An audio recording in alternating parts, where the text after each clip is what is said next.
Et nous sommes de retour au plateau pour la dernière partie de cette émission. Nous abordons notre quatrième sujet. Nous parlons du Togo. La nation rend un dernier hommage à Monseigneur Nicodème Bariga Bénisson.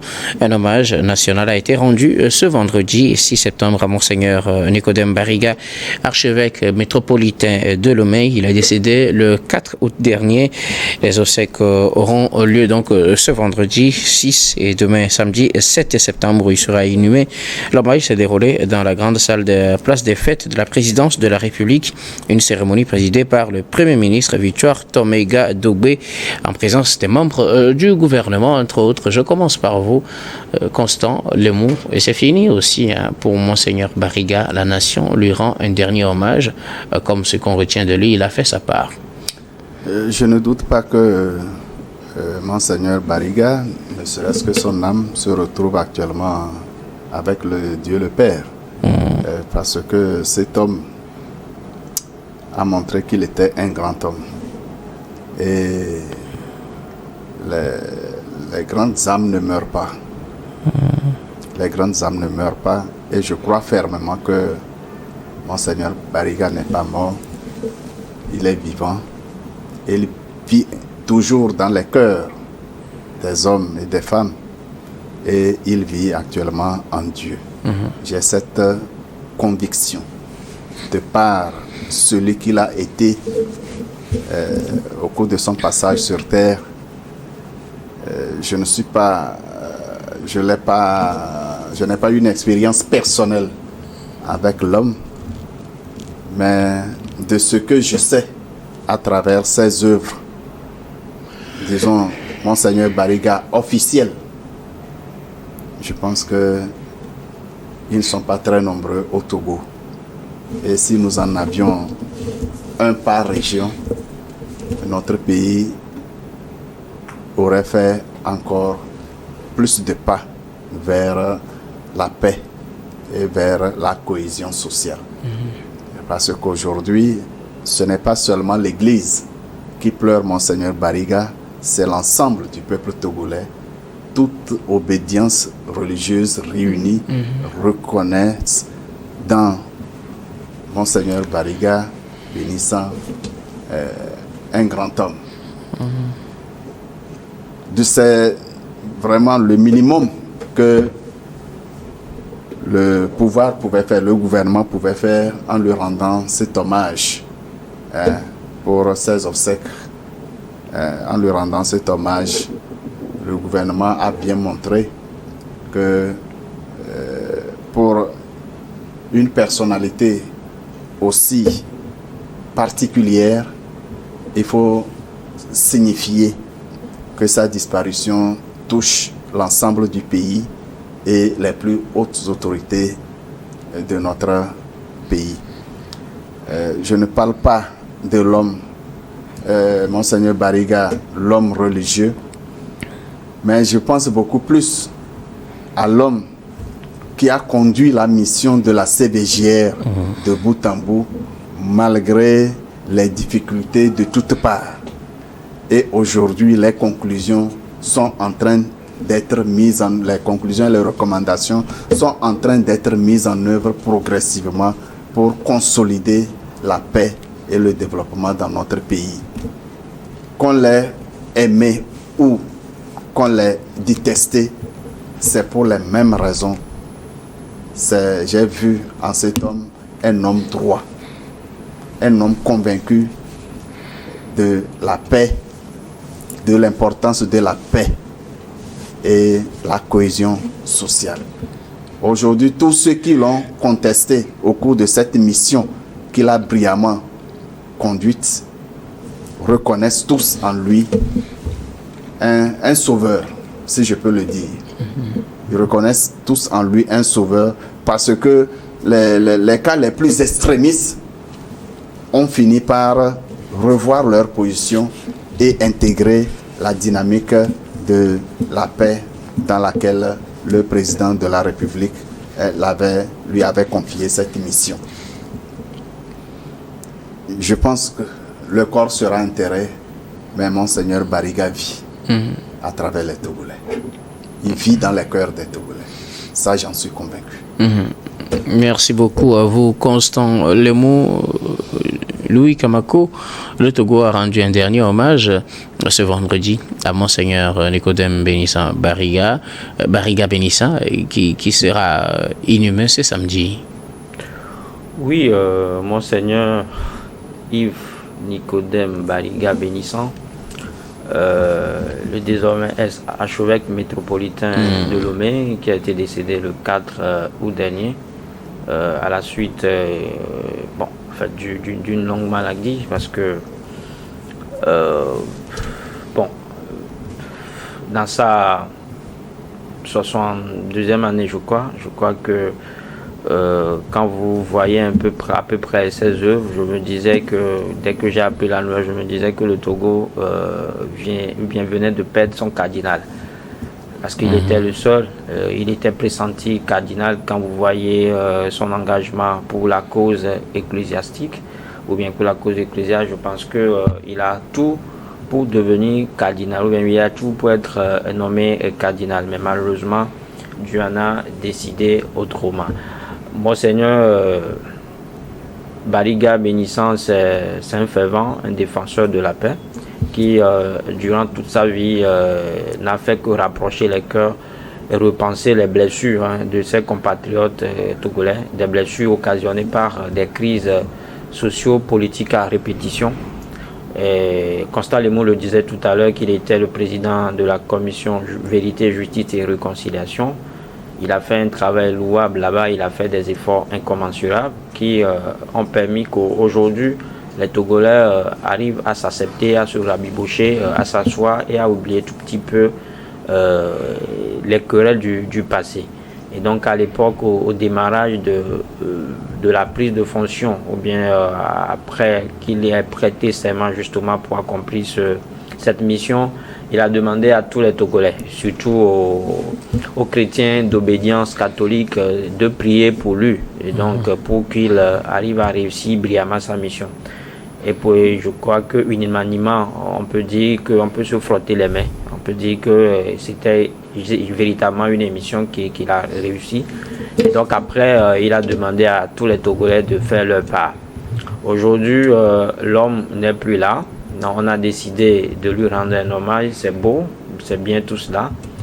Mais je crois que le seul amour dont on peut lui témoigner, c'est d'arriver aujourd'hui à mettre en pratique ou bien à mettre en application les recommandations de la CVGR. C'est la seule façon aujourd'hui pour nous de témoigner de notre amour à Monseigneur Nicodème Bariga.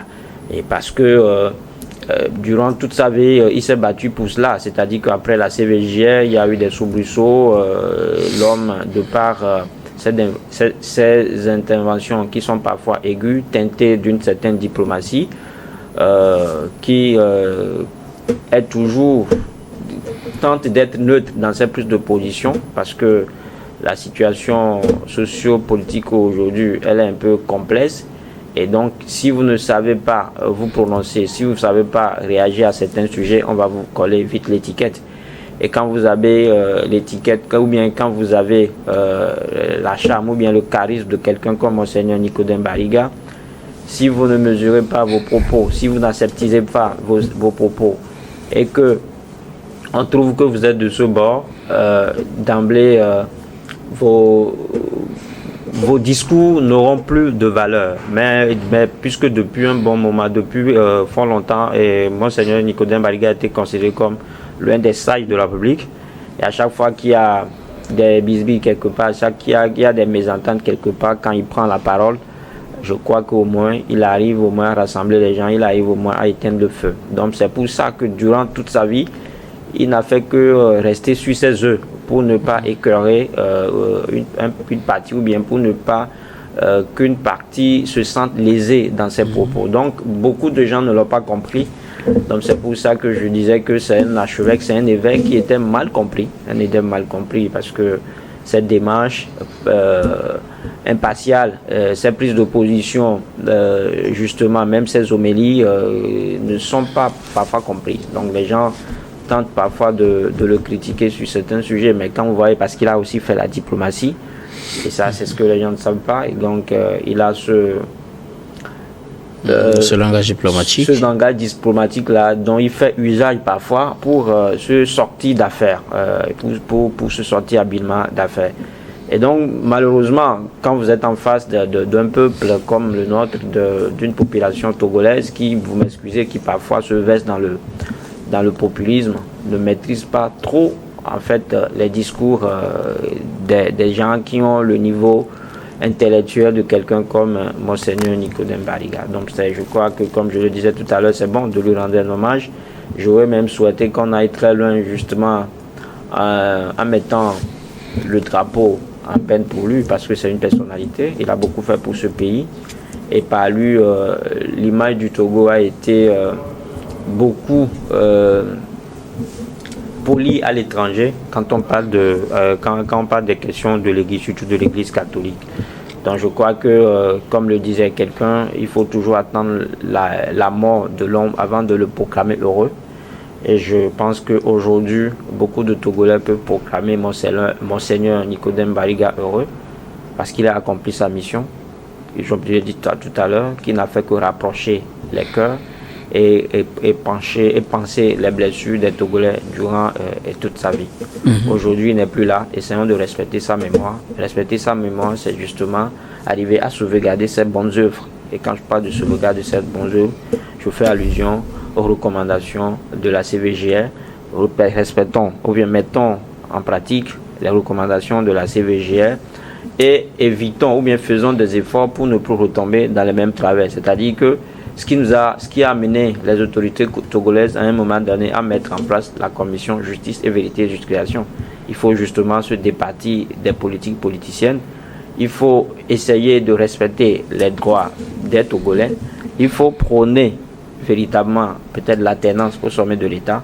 Je crois que si on arrive justement à respecter tout cela, il y aura plus de CVGR bis, d'autant plus que Monseigneur Nicodème Bariga n'est plus là. Je ne dis pas qu'il est l'homme indispensable. Et si on retombe dans les mêmes travers, je pense que ça va être difficile pour nous, parce que quand on voit le clivage sociopolitique actuel, c'est difficile pour les Togolais de faire encore confiance à quelqu'un. C'est difficile pour eux de trouver au sein des 8 millions de Togolais que nous sommes, quelqu'un qui a le charisme, qui a le coffre de Monseigneur Nicodème Bariga, qui peut faire l'unanimité devant de tels sujets. Voilà. Alors, Monseigneur Nicodème Bariga n'était pas seulement un homme d'église. Vous l'avez dit, vous avez tous évoqué son implication dans cette affaire de CVGR. Il faut dire que ce fut un grand homme en matière de réconciliation au Togo. Constant. Bien sûr, Monseigneur Bariga n'est pas le premier Monseigneur, pas le premier archevêque du Togo. On en a connu plusieurs. Il n'est pas le seul à être invité à jouer un rôle dans la vie politique de notre pays. Je pense que Monseigneur Podro l'a fait avant lui. Mais lorsque vous prenez le passage de Monseigneur Podro et le passage de Monseigneur Bariga, c'est le jour et la nuit. Pendant que Podro cherchait par tous les moyens à mettre le feu au pays, voilà, Monseigneur Bariga a plutôt cherché à apaiser les cœurs. Je pense que pour la mémoire des défunts, on va se réserver de dire certaines choses, s'il vous plaît. Parlons uniquement de Monseigneur Bénissant Bariga. Je pense qu'on va s'atteler à sa mémoire, s'il te plaît. Aujourd'hui, les deux Monseigneurs, leur âme est en Dieu. C'est Dieu qui juge. Voilà. C'est Dieu qui juge. Moi, je parle de... Parlons de Monseigneur Bariga. Parlons de Bariga, en fait, c'est tout ce que je veux. C'est qui dit c'est factuel. C'est factuel. C'est factuel. Aujourd'hui, les images circulent sur les réseaux sociaux. Quelle image nous avons de Monseigneur Podro? Quelle image nous avons de Monseigneur Bariga? Je pense que je ne suis pas en train de dire le contraire de ce que tous les Togolais ont vécu, l'expérience qu'ils ont vécue avec les deux personnalités. Je n'ai pas le pouvoir de juger qui que ce soit, mais je parle de ce que nous avons, de l'expérience que nous avons de l'un et de l'autre. Alors revenons à ma question. Que retenez-vous de lui, de son passage surtout à la tête de la CVGR? On connaît le contexte d'installation de la CVGR, on connaît les travaux qu'ils ont faits, le rapport déposé et les recommandations, tout cela. Je pense qu'il a été l'une des personnalités qui ont le plus joué pour la paix et la cohésion dans notre pays. Il a été un acteur déterminant dans la politique ou dans la réalisation de la vision du président de la République qui a cherché par tous les moyens à apaiser notre pays, à ramener les enfants de ce pays à vivre ensemble. Le président Faure ne pouvait pas le faire seul, mais il a su identifier la personne qu'il fallait pour réussir cette mission. Et Monseigneur Bariga l'a brillamment réussi. Okay. Il a brillamment réussi la mission parce que tous ceux qui ont eu à reprocher quoi que ce soit depuis les indépendances jusqu'aux derniers événements, jusqu'aux dernières crises sociopolitiques dans notre pays, tous ceux qui ont été touchés, blessés dans leur âme ont trouvé un apaisement à travers Monseigneur Bariga et sa mission. Beaucoup ont retrouvé, par exemple, beaucoup de personnalités ou beaucoup de Togolais qui avaient perdu leur emploi par cause de leur appartenance politique, ont vu leurs droits leur être reconnus. Certains ont repris service, d'autres ont été dédommagés, même si ce n'est pas à la hauteur. L'apaisement moral était plus qu'important. C'était plus qu'important. Et ça a été déterminant. Aujourd'hui, vous ne pouvez plus voir une victime d'une crise politique, quel que soit le moment, développer ou bien nourrir encore des rancœurs. Tout le monde, si je ne m'abuse, tout le monde est apaisé. Ce n'est pas qu'on a oublié. Personne n'a oublié, mais personne n'a encore envie de se révolter ou de nourrir quelque idée de vengeance. Mais plutôt, les adversaires se sont vraiment tendus la main. Les ennemis se sont réconciliés. Même s'ils n'ont pas oublié, ils ont accepté de vivre ensemble pour travailler pour le développement de notre vie commune. Et là, Monseigneur a brillamment réussi sa mission. Il faut le lui reconnaître. Et ce que nous disons ici est une prière pour le repos de son âme. Merci beaucoup à vous, Constant. Louis Kamako, que retenez-vous surtout de son passage à la CVJR, de son travail et de ses recommandations? Oui, je l'ai effleuré tout à l'heure lors de ma prise d'opinion, ou bien dans ma première intervention, quand je disais qu'il a réussi cette mission avec brio. La preuve aujourd'hui, la CVGR, tout le monde en parle, et que les Togolais sont arrivés au moins à se réconcilier. Ça, c'est un fait, il faut qu'on le reconnaisse, qu'on soit de l'autre côté ou bien de l'autre côté. Mais quand on essaie de faire une petite comparaison au passage de Monseigneur Baudreau, je crois que c'est vraiment deux hommes ou bien deux personnalités de Dieu, mais aux figures différentes. Parce que vous avez Feu Baudreau qui a été, au-delà de son statut de prélat, c'est également un homme politique. Et ça, je crois que c'est l'engagement social de l'Église qui l'exige. Hein. C'est-à-dire que ce n'est pas parce qu'on est homme de Dieu qu'on ne doit pas se mêler à la politique, on doit justement se mêler à la gestion de la chose publique. Et donc, Monseigneur Foucault a été, vous le savez très bien, président de l'Assemblée nationale. Il a été le président de l'équivalent de l'Assemblée nationale. L'équivalent de l'Assemblée nationale. David avait dit qu'il a été associé, il a été mêlé d'une manière ou d'une autre à la gestion de la chose publique. Et il connaît à peu près les rouages du pouvoir. Et donc, depuis un bon moment, quand il a fini son épiscopat, ou bien quand il a fini, en fait, sa mission, quand il a été admis à la tête, il s'est sérieusement concentré sur la politique et il demandait le mieux vivre pour tous les Togolais. Et c'est là où je rejoins un peu, à peu près, c'est-à-dire que le point commun qui le lie avec Monseigneur Nicodème Bariga, c'est-à-dire que les deux ont toujours voulu, se sont toujours battus pour que le Togolais vive bien, pour le bien-être des Togolais.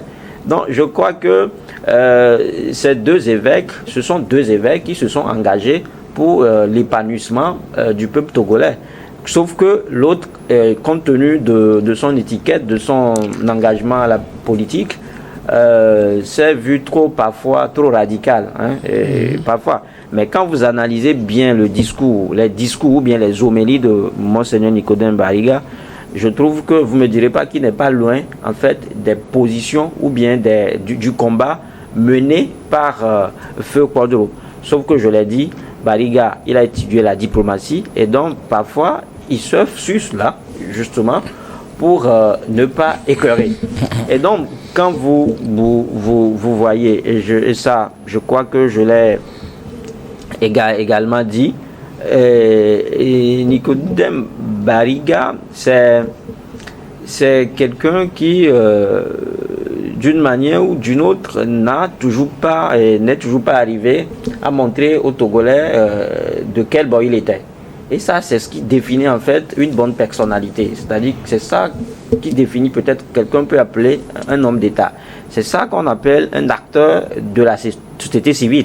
Parce que vous devez être au milieu. Parce qu'il arrive des fois où des gens pensent que Feu Nicodème Bariga est une aile marchande du pouvoir. Et il y a eu des moments où les gens du pouvoir pensent que Monseigneur Bariga est contre eux. Ça veut dire qu'il est tiraillé de gauche à droite. Il est juste au milieu. C'est ce qui définit en fait une bonne personnalité. C'est ce qui définit un acteur de la société civile. Que les gens ne vous reconnaissent. Les gens auront du mal justement à vous attribuer une couleur ou bien à vous attribuer une position. Et ça, il a su le faire de façon habile, de façon subtile. Donc c'est ce qui fait la différence entre lui et Monseigneur Quadro. Mais ça ne veut pas dire que Nicodème Bariga ne soutenait pas ou bien ne défendait pas les positions de Feu Monseigneur Quadro. Et là aussi, ce que je déplore peut-être, c'est d'arriver en fait à voir que le pouvoir aussi, à un moment donné, pose des dates qui laissent croire qu'il a choisi son camp. Il a choisi son camp parce que Monseigneur Quadro est décédé, ça ne fait pas 1 an, ça ne fait pas 2 ans, et on a vu les conditions dans lesquelles il a été enterré. Il a été mort d'ailleurs en exil. Il a fallu la croix et la bannière pour qu'il soit rapatrié au pays. Il n'a pas reçu les hommages de la part du gouvernement. C'est-à-dire qu'on a fait un silence radio sur sa disparition. Pourtant, il a été mêlé à la gestion de ce pays. Et donc, bon, Monseigneur Bariga est là, on lui offre les honneurs. Je ne suis pas contre, hein, mais je me dis que ça ressemble au pouvoir de nous montrer que lui aussi, il a choisi entre Monseigneur Quadro et Nicodème Bariga, son choix porte sur Bariga.